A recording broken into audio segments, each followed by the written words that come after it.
you could get out of debt, you'd have some money. If you didn't have any payments, you'd have some money.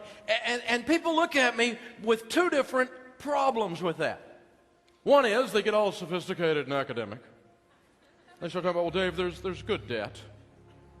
There's good debt, and Wall Street has proven that recently. Dave, debt is a tool to be used for your good. And I used to believe that garbage too. I was in college and they used to teach us this stuff about leverage and internal rates of return and net present values. And I'm not against education. I mean, my financial education is part of where I am now. Academia is a good thing. But you can't believe everything you hear to the extent it doesn't line up with this. Because, I got to thinking, the borrower is truly slave to the lender. We're not kidding about that. God's truth says that every single time.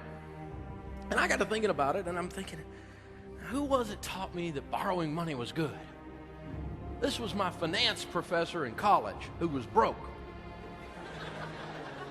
A broke finance professor is like a shop teacher with missing fingers.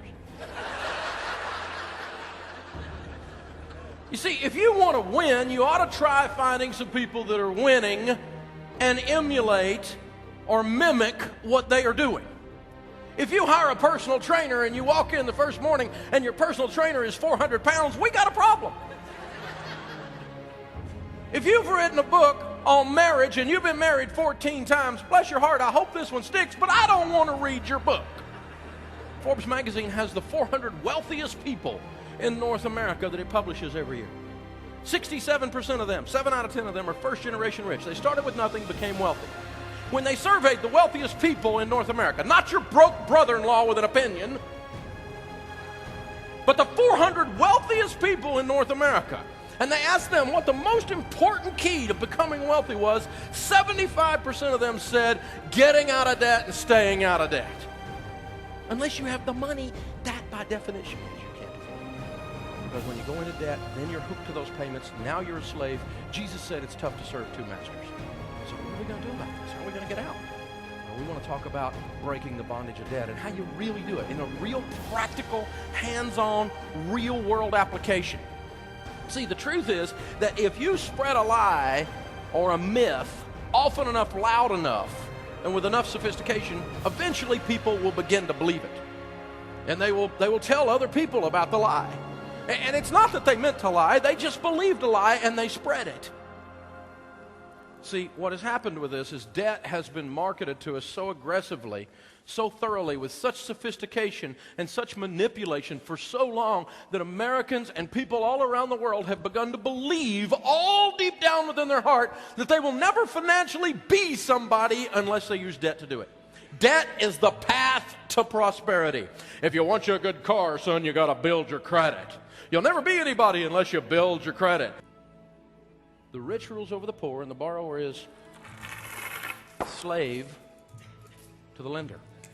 By the way, 80% of 90 days, same as cash, doesn't pay off in 90 days, and transfers to high-interest loans at your local finance company, 24 to 38%, with a prepayment penalty just to go ahead and kick you one more time to remind you how dumb you were. Most people don't pay it off in 90 days. And if you don't pay it off in 90 days, by the way, the 90 days isn't free either. They backcharge you through that for the interest. It's how it works. It's a game. It's called fishing. Right? That's the deal. You know what happens when broke people get a house?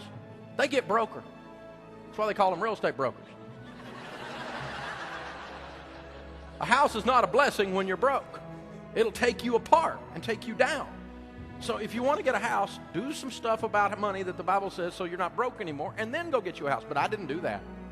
I've been married about 15 minutes. People are in my living room going, you need to get a house. Get a house, get a house, get a house, get a house.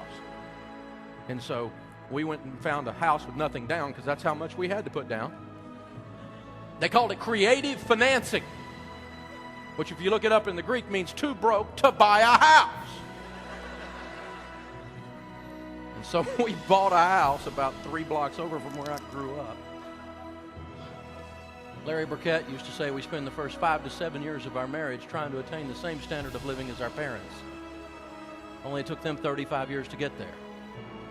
I lived in the same neighborhood as mom and dad, had a better car than mom and dad, and for sure had a better TV and stereo system than mom and dad. 52% of the marriages end in divorce in North America today. Of those that divorce, the number one cause is money fights and money problems. Of those that divorce in the first 7 years of marriage, 90% say money caused it. Young marriages are falling apart everywhere. You know why? When you're like this, your leg gets tired. Well, the first thing was I was reading through Proverbs. If you read Proverbs over and over and over again, you get a master's degree in finance. It's amazing. There's 31 Proverbs, so you can read one a day. Just get you a little spiritual one a day. And so I'm doing my little spiritual one a day one morning, and I've read through this a bazillion times, and I've heard this. People call in on my radio show. They're getting out of debt, and they say, I'm getting out of debt. They have this thing in their voice that tells me that they're going to make it. And then the others they call in, they're like, well, dude, sort of kind of like maybe this strategy, and maybe it'll work sort of maybe. So what sort of do you do? I'm like, well, I can't help you. Call me back. I didn't know what it was, but I said, like, call me back when you're mad or something, you know? You got to get that thing going, you know? And I couldn't put my finger on it, and I was reading through Scripture one morning, and I hit Proverbs 6, 1 through 7. And it says, if you've signed surety, my son, which is Old English Bible talk for got yourself in debt. If you've gotten yourself in debt, do this. Now, I teach people how to get out of debt, and I wanted to get out of debt, and so I saw a do this, and my little ears went, whoa, whoa, whoa. Because I had a spiritual experience a few years ago. I discovered God is smarter than me. And when he says, you're here and you don't want to be here, so do this, I'm listening for what comes after that. That's a big deal. If you're in debt, biblically, do this. Give no sleep to your eyes, no slumber to your eyelids, and deliver yourself like a gazelle from the hand of the hunter, a bird from the hand of the fowler. And I promise you, it's not very reverent, but I promise you I went, great, gazelles. What am I going to do with gazelles? Great little animal metaphor, talk about it in Sunday school. But, I mean, how are you going to talk to people about gazelles and death? This doesn't. That night, God answered my prayer. I was scanning the channels, and I hit the Discovery Channel. And there on the Discovery Channel, there was the gazelles. They were out there gazelling around.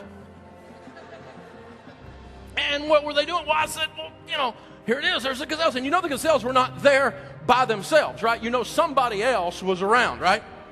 Looking for lunch in all the right places. And gazelles, they have a cheetah detector right behind their ear. When they see a cheetah, they go like, uh-oh, cheetah, run! Now, the Discovery Channel said that the cheetah is the fastest animal on dry land. He goes from 0 to 47 miles an hour in 4 leaps. Now, it's starting to come clear to me. Here's how you get out of debt. You deliver yourself like the gazelle from the hand of the hunter. The primary predator of the gazelle is the cheetah. Here's how you get out of debt. List all of your debts, smallest to largest. You pay minimum payments on everything but the little one, and you attack the little one regardless of the interest rate. My medical bills don't have any interest on them. Shut up and pay off the smallest one. Why shouldn't we pay off the highest interest rate first? Wouldn't that be mathematically correct? Darling, if we were doing math, we wouldn't have credit card debt. We teach people the very first thing they do with money, what we call baby step 1, is save $1,000. As fast as you can, get a little bit of a savings account. Because if you just get in there and you start cutting up your credit cards and you have no money and your tire is flat, save some money. That's the first step. The next step is you got to quit borrowing more money. You can't get out of a hole while you dig out the bottom. So you got to say, that's it, no matter what happens. No matter what the situation, no matter how desperate or how intriguing or what the big opportunity is, I am not borrowing money anymore. I had a friend of mine decided he wasn't borrowing money anymore. 3 weeks later, his car engine blew up. He had no money. He had to have the car to get to work. He called me and said, what do you do? I said, I don't know what you do. I'll tell you what you got to do. This is a decision. Right now, you're deciding how you're going to live the rest of your life. Right now. This is a hinge pin moment. A guy at his church, he was telling him what was going on. The guy at his church goes, man, I got an old pickup back here. It's not anything fancy, but you can drive it for a few weeks. He drove that old pickup for 3 months, saved up, paid cash for a little car. The guy has a pile of money now.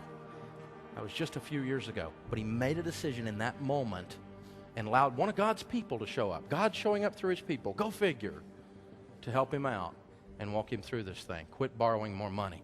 Now, I don't want to get all religious or crazy on you, but, you know, it turns out God's your provider. I know that sounds kind of bizarre sometimes when you say it. It sounds like, some kind of preacher guy or something. But he really is your provider. It really is where it comes from. And sometimes he provides you with 2 hands and a brain to work. Those who don't work don't eat. I read that. The diligent prosper, not the lazy at home watching TV. That it's in there. I mean, he chose you. I mean, it's not like he's just going to roast the duck and throw it in your back window. You got to go kill it and cook it, But God is your provider. That's how this stuff works.